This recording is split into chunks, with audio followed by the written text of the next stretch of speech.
Mesdames et messieurs, bonjour ou bonsoir, bienvenue à la seconde partie de cette séance vidéo consacrée à un homme, un universitaire camerounais, Mathias Eric Onangini, qui a publié sur son profil Facebook il y a quelques jours un post sur le conflit anglophone où il fait une analyse sur la base d'aucun élément factuel.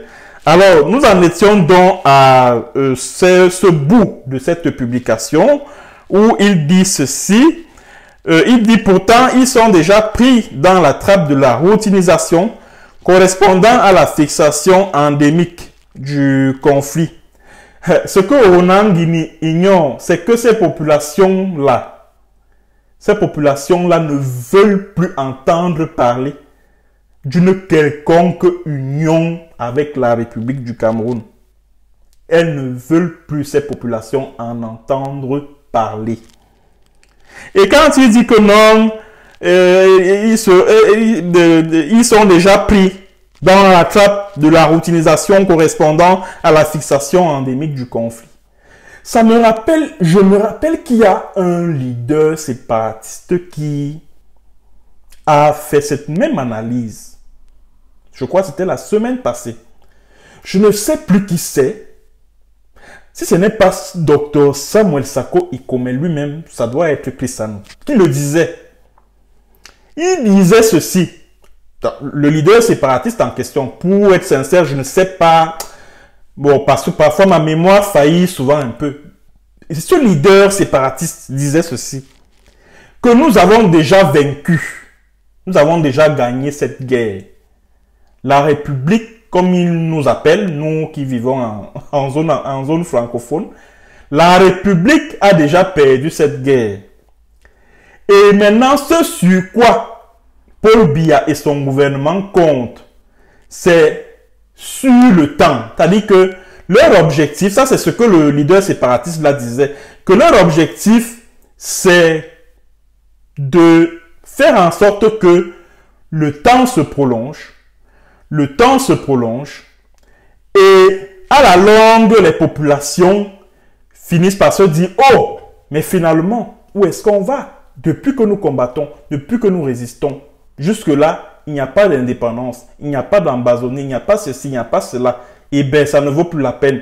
Mieux, nous arrêtons tout et nous retournons à la case départ. » Donc, c'est exactement ce que Onangini essaie de démontrer là. Quand il dit que les machins, que pour imposer la triste et sanglante chimère de l'Ambaland peut encore durer de 5 à 15 ans. Donc, il veut dire que les militaires camerounais, que l'on voit déserter l'armée là. Parce que quand Onangini dit que non, le Biya est en train de gagner la guerre avec les militaires qui fuient l'armée là, qui désertent l'armée là. 700, des milliers de soldats camerounais désertent l'armée. Et Onangini vient dire que l'armée est en train de gagner. L'armée est en train de gagner quelle guerre? Donc c'est ce que Mathias Eric Onangini essaie de démontrer. Et je suis même sûr et certain que c'était ça l'objectif de ce poste-ci. L'objectif, c'était de démontrer que, en fait, la stratégie du pouvoir, donc à travers ce poste, il a voulu partager avec les internautes la stratégie actuelle du pouvoir de Yaoundé, à savoir jouer sur le temps. Jouer sur le temps, de manière à ce qu'à la longue, les populations qui soutiennent ces Restoration Forces finissent par se décourager. Malheureusement pour Onangini, ces populations-là sont prêtes à continuer cette lutte pendant au moins 50 ans. Ça, je peux le lui garantir.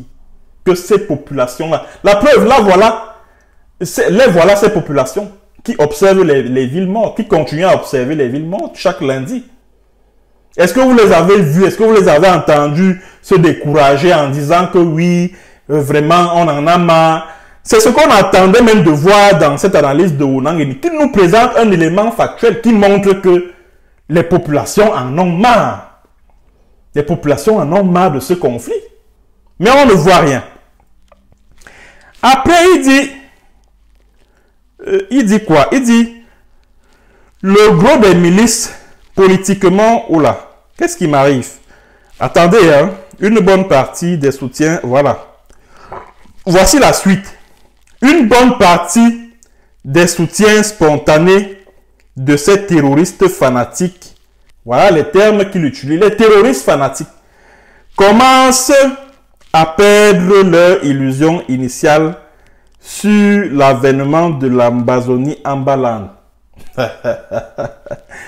Je comprends en fait à quoi il fait allusion. Il fait allusion à tous ces faux activistes amazoniens, là, les Marc Barretta, les Eric Tato, les comment ils s'appellent, Tapang Aivo, les Ayaba.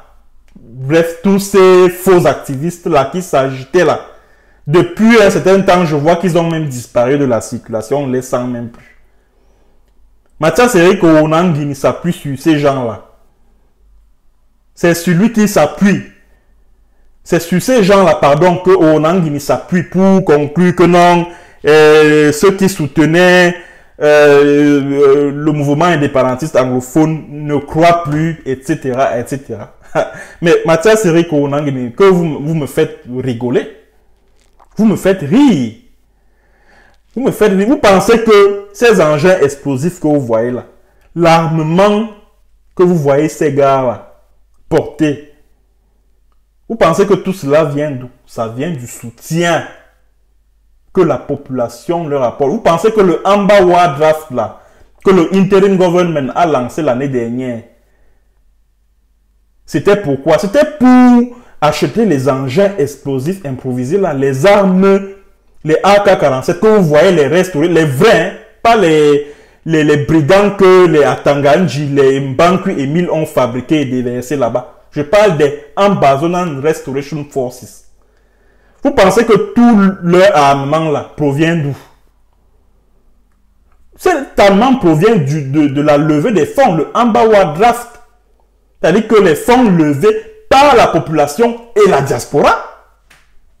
Alors quand Mathias Eric Onangini vient produire un truc aussi ridicule, il dit que non, que tous ceux qui soutenaient, il dit que le gros des milices politiquement, oh là, il dit qu'une bonne partie des soutiens spontanés de ces terroristes fanatiques commencent à perdre leur illusion initiale sur l'environnement de l'Amazonan Ambalan. Si c'était le cas, mais ça se verrait. Ça se verrait. Dans la première partie de la vidéo, j'ai joué tout à l'heure une autre vocale d'un général indépendantiste anglophone. Quand vous écoutez, quand vous suivez un message comme celui-là, vous avez le sentiment que ces gars-là, ils sont prêts à se décourager. Jamais. Jamais. Après, Onangini dit,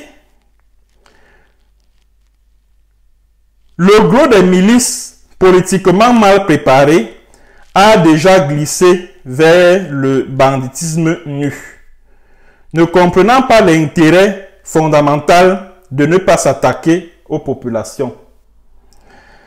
Nombre de ces miliciens ont depuis longtemps versé dans la violence des prédatrices. Rançonnement, vol, pillage, bastonnade, torture, viol, machin.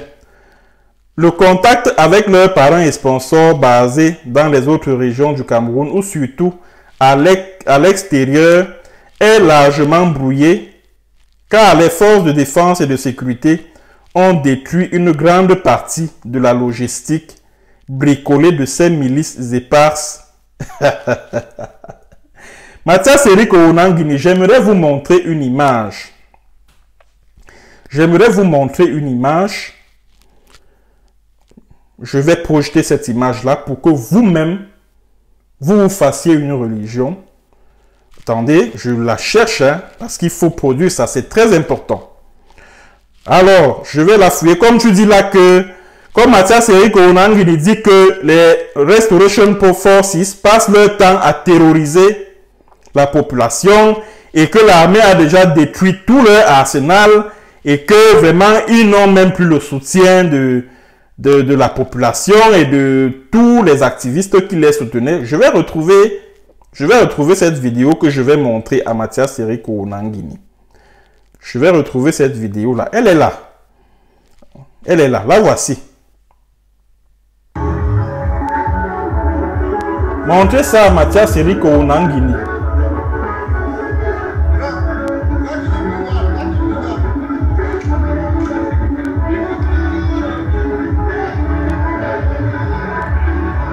Voilà les Restoration Forces qui dansent. Voilà. Voilà les gens. Ils sont en communion avec leur population. Regardez. Regardez celui qu'on porte là. Vous voyez?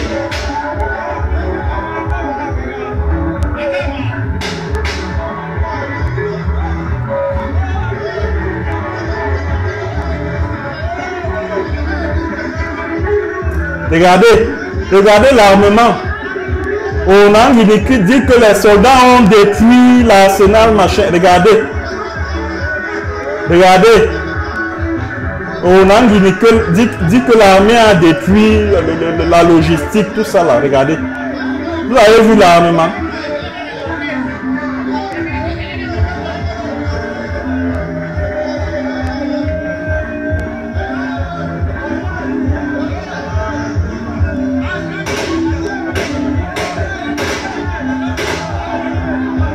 Voilà la population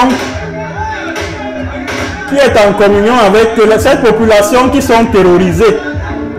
Regardez vous-même.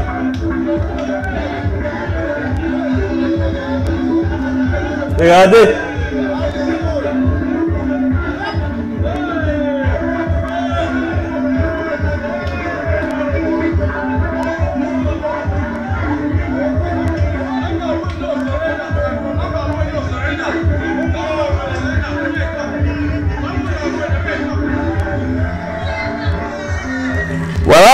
Voilà donc les Ambazonian Restoration Forces. Nous sommes là dans un village situé dans le Buis, dans ce que vous appelez le nord-ouest. Voilà donc les terroristes sécessionnistes, entre guillemets, dont Onangini parle. Il dit que non, et machin truc, ils ont été défaits, que l'armée a détruit l'arsenal. Vous-même, vous avez vu. Voilà donc les Ambazonian Restoration Forces. Les voilà. Et Onangini lui-même, il sait. Onangini lui-même, il sait que tous les groupes armés qui passent leur temps à kidnapper contre rançon en zone anglophone, qui passent leur temps à terroriser les populations, ce sont les groupes armés qui ont été créés par le régime de Yaoundé, dans le but justement de dresser la population locale et la communauté internationale contre les vraies Restoration Forces, c'est-à-dire ce que vous venez de voir à travers la vidéo là. Onangini le sait. Voilà donc, des gens sont assis à Yaoundé, les Onangini, et ils disent que non, les Ambazonian Restoration Forces passent leur temps à terroriser la population. Oh, regardez, vous venez de regarder l'image là, où vous voyez la population. À travers cette image, vous pouvez voir les populations en train de danser, de festoyer avec les Restoration Forces. Or, Onangini est assis à Yaoundé et il passe le temps à vous raconter que voilà, que c'est les terroristes, les hooligans intégristes passent leur temps à terroriser la population. Hein? Il dit que les forces de défense ont détruit une grande partie de la logistique bricolée. Vous avez vu la logistique bricolée dont parle Onangini. Vous avez vu ce que l'un de ces combattants-là avait subi. Vous avez vu l'armement. Vous avez vu. Vous avez vu. Et les engins explosifs improvisés. Vous avez vu. Et Onangini passe le temps à dire que non, l'armée a détruit la logistique improvisée, machin, truc. Quand moi j'ai lu ça, et ça je l'ai dit dans la première partie de la vidéo, quand moi j'ai lu ça, j'ai rigolé, je dis, mais ce type, c'est un universitaire qui a produit ça, mais c'est grave. C'est très très grave. Et moi j'ai toujours pensé, mesdames et messieurs, Moi, j'ai toujours pensé que les universitaires camerounais sont pour beaucoup dans le pourrissement de la situation en zone anglophone. Beaucoup sont là. Ils se prévalent des parchemins, docteurs en ceci, professeurs en cela. Mais quand ils sont appelés à analyser un phénomène, un fait comme la crise, c'est-à-dire qu'ils sont incapables de faire une analyse digne de ce nom. Ils se basent sur, on va dire quoi? Ils se basent sur des préjugés, sur, on va dire, ils se basent sur la version officielle, la version que défend le régime en place. Parce que quand tu parcours un truc comme ça là, c'est-à-dire que tu te fais tout de suite une idée de son auteur, à savoir que c'est un intellectuel, entre guillemets, proche du régime de Yaoundé. C'est un intellectuel proche du régime de Yaoundé. Et ce sont eux qui sont là, ils montent, ils descendent, ils vont sur les plateaux de télévision. Les gens les admirent. Alors que les analyses qu'ils produisent sont... C'est-à-dire que les analyses qu'ils produisent sont tellement chétives que tu te demandes si leur formation a été au rabais ou alors c'est parce qu'ils sont intellectuellement malhonnêtes. Mais moi, je pense plutôt, parce que je n'ai pas la prétention de douter de la qualité de leur formation, non. Je pense plutôt que c'est de la malhonnêteté intellectuelle. C'est la malhonnêteté intellectuelle qui pousse les Onangini à faire des sorties comme celle-ci. De la malhonnêteté intellectuelle. Parce que quelqu'un ne peut pas être au courant d'un certain nombre de choses. Et il vient faire une sortie comme celle-ci. Et je n'arrive pas à comprendre pourquoi certains enseignants d'université, les juristes, les politologues, c'est-à-dire que je n'arrive pas à comprendre comment ils ne peuvent pas dire la vérité sur les causes réelles de ce conflit. Je n'arrive pas à comprendre pourquoi. Je vais vous raconter un peu une anecdote.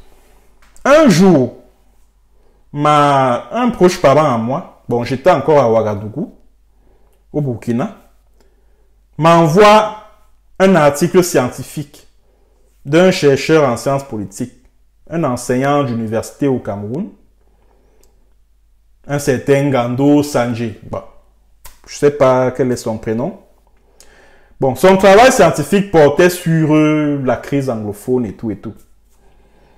Et le proche parent,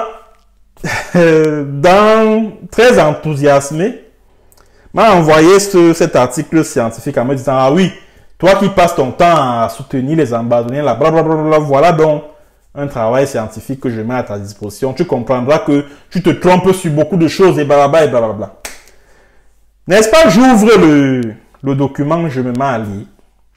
Je lis. Parce que le travail scientifique a un thème, pardon. Mais malheureusement, j'ai oublié le thème. Mais ça doit tourner autour de la décentralisation, le statut spécial aux régions anglophones, etc., etc.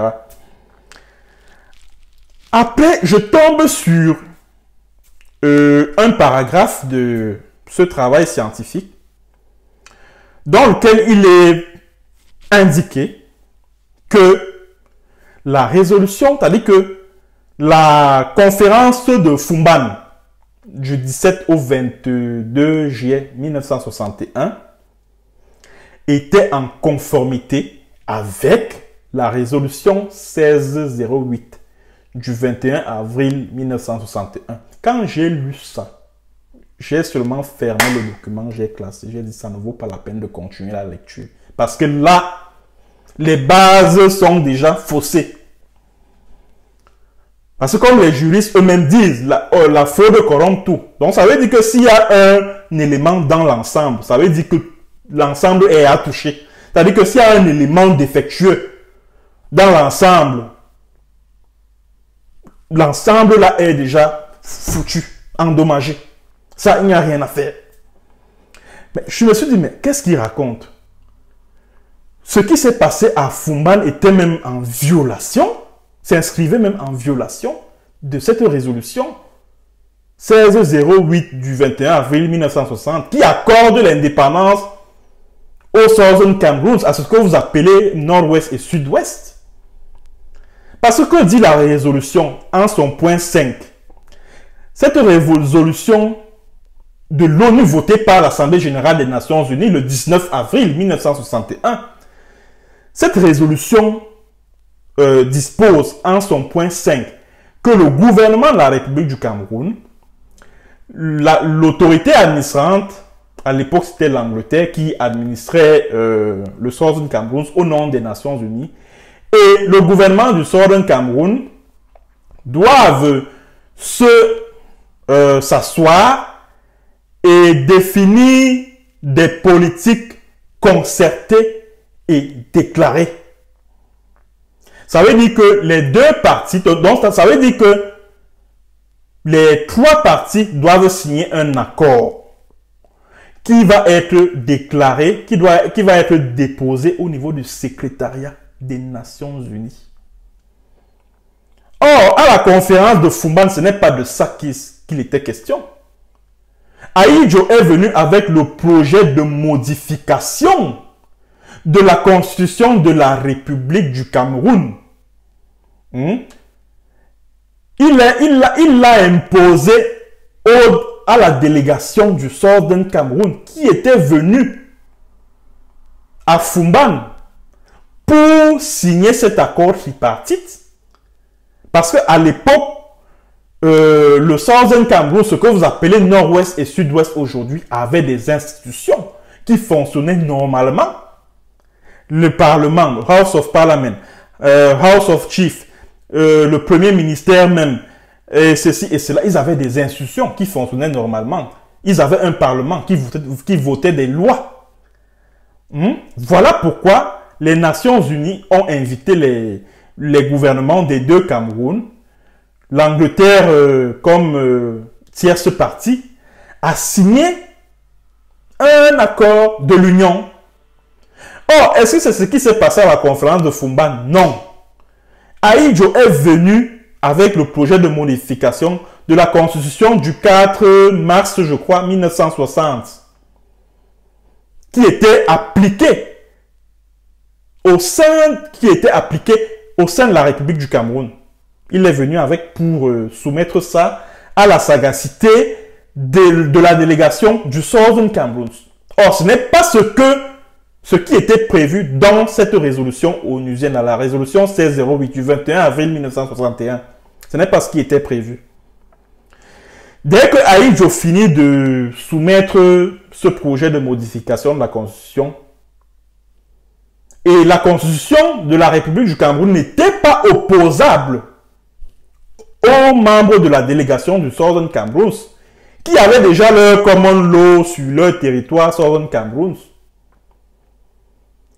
Quand Ahidjo finit, il introduit ce projet de loi à l'Assemblée nationale qui vote ça, qui adopte ça.